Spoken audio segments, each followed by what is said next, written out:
এই মুহূর্তে তোমরা যে দুটি লঙ্কা গাছ দেখতে পাচ্ছ, এই গাছ দুটো আমি আজ থেকে প্রায় 2-3 মাস আগে আমার নিকটবর্তী একটি নার্সারি থেকে মাত্র 5 টাকা দিয়ে কিনে এনেছিলাম। এরপর ধাপে ধাপে কিভাবে এই গাছ দুটো বড় করেছি এবং এত পরিমাণে লঙ্কা ফলানোর জন্য গাছ দুটোকে কি খাবার দিয়েছি, এই সব কিছু নিয়ে আমি আগেই আমার চ্যানেলে একটি ডিটেল ভিডিও আপলোড করেছিলাম। আর সেই ভিডিওগুলো নিয়ে একটা গোটা প্লেলিস্ট রয়েছে। তোমাদের মধ্যে যারা এখনও সেই ভিডিওগুলো দেখোনি তাদের জন্য আই বাটনের লিঙ্ক দিয়ে দিলাম, চাইলে তোমরা দেখে নিতে পারো। আজকের ভিডিওতে আমি এই গাছ দুটিতে কিছু বিশেষ খাবার স্প্রে হিসেবে দেব। এই খাবারগুলো অল্প পরিমাণে লাগলেও যখন গাছে প্রচুর ফলন হয় তখন অন্তত 14 থেকে 15 দিনের ব্যবধানে সেটা স্প্রে হিসাবে অবশ্যই করতে হবে। এছাড়াও আজ আমি তোমাদের দেখাবো কিভাবে এই গাছ দুটো থেকে আমি পাকা লঙ্কার বীজ সংগ্রহ করলাম। আর হ্যাঁ, ভিডিও শেষে তোমাদের জন্য একটি সিক্রেট টিপসও রয়েছে, তাই ভিডিওটি শেষ পর্যন্ত অবশ্যই দেখো। তোমরা ভালো করে লক্ষ্য করলে দেখতে পাবে আমার এই লঙ্কা গাছগুলোতে ইতিমধ্যেই কিন্তু লঙ্কা পাকতে শুরু করে দিয়েছে। আর লঙ্কার চারা তৈরির জন্য এই রকম পাকা লঙ্কার বীজই প্রয়োজন হয়।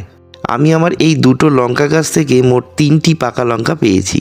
এবার এই 3টি লঙ্কা কেটে এর ভেতর থেকে বীজগুলো বের করে তোমাদের দেখাবো। এই কাজের জন্য আমি একটি ধারালো ব্লেড ব্যবহার করছি। এবার লঙ্কাগুলো কেটে ভেতর থেকে বীজগুলো বের করে নিচ্ছি। এই 3টি লঙ্কা থেকে আমি মোট এতগুলো বীজ পেলাম। এখন এই বীজগুলো ছায়াযুক্ত জায়গায় 2 দিন শুকিয়ে নেব। এরপর কোনো এয়ারটাইট কন্টেনারে রেখে সংরক্ষণ করব। এইভাবে সংরক্ষণ করে রাখতে পারলে লঙ্কার বীজ অনেক দিন পর্যন্ত ভালো থাকে। এবার আমার হাতে তোমরা যেই জিনিসটা দেখতে পাচ্ছ এটা হলো একটি অনুখাদ্য। এটি হলো মোবোমিন ব্র্যান্ডের একটি অনুখাদ্য, যেটা আমি আমার নিকটবর্তী নার্সারি থেকে কিনে এনেছিলাম, যার দাম পড়েছিল 100 গ্রাম 130 টাকা মতো। এই অনুখাদ্যের মধ্যে বোরন, জিঙ্ক, ক্যালসিয়াম, আয়রন এবং ম্যাগনেসিয়ামের মতো নানান ধরনের উপাদান রয়েছে। এই অনুখাদ্য রাসায়নিক সারের মতোই একটি জিনিস, তাই এটি অবশ্যই মেপে ব্যবহার করতে হবে। তাই আমি এখানে 1 চামচের 4 ভাগের 1 ভাগ অর্থাৎ প্রায় 1 গ্রাম অনুখাদ্য নিয়েছি। এরপর এখানে 1 লিটার জলের একটি বোতল নিয়েছি এবং সেই জলের মধ্যে প্রায় 1 গ্রাম অনুখাদ্য মিশিয়ে নিলাম। এই অনুখাদ্য জলে খুব সহজে গলে না, তাই জলের সঙ্গে মেশানোর পর ভালোভাবে ঝাঁকাতে হবে। তবে 2-3 মিনিট নাড়াচাড়া করলেই এটি পুরোপুরি জলে মিশে যাবে। এই স্প্রেটা তোমরা তোমাদের যে কোনো ফল বা ফুলের গাছে অন্তত 10 থেকে 15 দিনের ব্যবধানে ব্যবহার করতে পারো।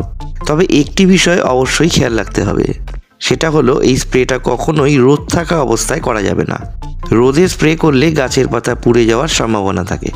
এর পরবর্তী ভিডিওতে আমি এই লঙ্কা গাছ দুটো থেকে লঙ্কা হারভেস্ট করে তোমাদের দেখাবো। পাশাপাশি লঙ্কা হারভেস্ট করার পর এই গাছ দুটোর কী যত্ন ও পরিচর্যা করতে হবে সেটা নিয়েও একটি ডিটেল ভিডিও খুব শিগগিরই আমার এই চ্যানেলে আসতে চলেছে। তাই চ্যানেলটি সাবস্ক্রাইব করে আমার সঙ্গেই থেকো।